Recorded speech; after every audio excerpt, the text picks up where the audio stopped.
What if I told you there was a 2,500-year-old instruction manual for the human mind? A proven system for training your attention and finding a real sense of freedom right in the middle of your everyday life. Well, that's exactly what we're diving into today, the Mahāsatipaṭṭhānasutta, which is basically the Buddha's masterclass in mindfulness. Right out of the gate, this text makes an incredibly bold promise. It doesn't ease you in. It says, hey, listen up. This is the direct path, the one singular way to purify your mind and, get this, to literally overcome sorrow and grief. I mean, talk about a powerful claim, right? So let's see what this path is all about. So at its heart, this ancient guide is presented as a direct answer to the stuff we all deal with. You know, stress, feeling dissatisfied, emotional pain. This isn't some abstract philosophy. It's a super practical guide for working with the one thing you have with you all the time, your own mind. Okay, so the core concept here is a word called satipatthāna. If you break it down, sati means mindfulness or awareness, and upatthāna means to establish or to set up. So, the whole shebang is about one thing, establishing a solid, steady foundation of awareness right in the middle of your life. So how do we actually do that? Well, this is where it gets really cool. The Buddha gives us a map. He breaks down our entire reality into 4 key areas to pay attention to.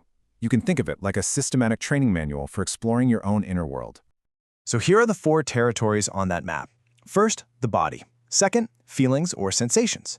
Third, the mind itself, our thoughts and moods. And finally, dhammas, which is a big word, but you can think of it as the fundamental patterns or building blocks of reality, is a framework for looking at, well, everything. The journey begins with what's most solid and easiest to grasp, our own physical bodies. And that constant stream of feelings we're always having. It makes sense, right? You start with something tangible, something that grounds you right here, right now. And the #1 tool for this, the absolute anchor of the entire practice, is mindfulness of breathing. So, why the breath? Simple. It's always with you. It's this constant, reliable anchor that you can come back to in any moment, no matter how crazy things get. And check out how simple the instruction is. It's not take a deep, calming breath or breathe in a special way. It's just know the breath as it is. If you're breathing in a long breath, you just know this is a long breath. If it's short, you know it's short. That's it. No judgment, no fixing, just pure observation. So from that anchor of the breath, the awareness starts to expand, naturally. The next step is to bring that same quality of just knowing to your body's posture. When you're walking, you just know, I'm walking. When you're standing, you know it. This is how mindfulness starts to leak out into every little moment of your day. Now, we take that exact same principle and we level up to the second area on our map, feelings. In Pali, this is called vedana. And we're going to apply the same clear, non-judgmental awareness to that constant flow of pleasant, painful, and even neutral feelings that are always happening. So when a pleasant feeling comes up, maybe it's the warmth of the sun or the taste of your favorite food, the practice isn't to grab onto it and never let go. It's actually much simpler. You just clearly recognize, a pleasant feeling is here. And you guessed it, the exact same thing goes for painful feelings. Our normal reaction is to push them away, to resist, to fight. But the instruction here is just to know that it's there. A painful feeling is present. This one simple shift can totally change your relationship with difficulty. And this, I think, is just brilliant. This is where you see how subtle the practice is. We're also told to notice the neutral feelings, the ones we almost never pay attention to. The feeling of your shirt on your shoulders or the hum of the fridge. This trains your awareness to be incredibly sharp. Okay, so once we're grounded in the body and feelings, the practice guides us into the deeper, more subtle territory, into the often chaotic landscape of the mind itself, and then finally, into the underlying patterns of reality. So mindfulness of mind, or citta-vipassanā, just means knowing what state your mind is in, right now. Is there greed present? You just know it. Is the mind free from greed? You know that too. You start to become this impartial observer of your own mental weather instead of being constantly tossed around by it. And this brings us to the fourth and biggest establishment, contemplating dhammas.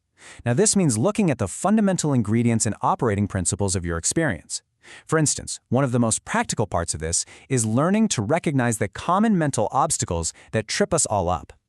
We learn to spot these 5 common mental roadblocks as they're happening. When that pull of sensual desire shows up, you see it for what it is. When anger or ill will starts to cloud your vision, you recognize it without getting totally swept away. And the amazing thing is, by seeing them clearly, they start to lose their power over you. So, we observe the body, feelings, mind, and the patterns of reality. You might be asking, okay, what's the point? Why are we doing all of this? Well, this takes us right back to that huge promise from the very beginning. All this training leads somewhere pretty profound. This right here is the ultimate goal. Through seeing things this clearly, a kind of natural letting go just happens.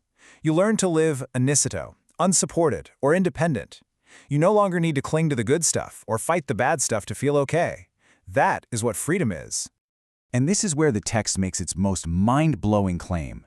It says that if someone really practices this diligently, this profound freedom isn't some far-off goal for a future life. No.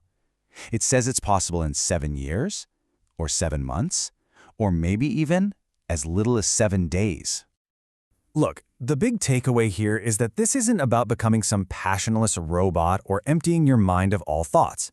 It's about understanding the mechanics of your own mind so well that you're no longer a slave to its old, tired patterns. Remember those hindrances? They're like the currents that pull us under.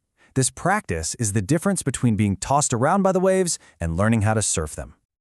So this 2,500-year-old guide, it isn't just some dusty old text. It's a living, breathing question. It turns this whole profound teaching right back to you, right here in this very moment. So what can you notice right now? Is it your breath? Is it a feeling in your body? Is it a thought passing by? The practice starts right now, and maybe, just maybe, the freedom it promises is a lot closer than you think.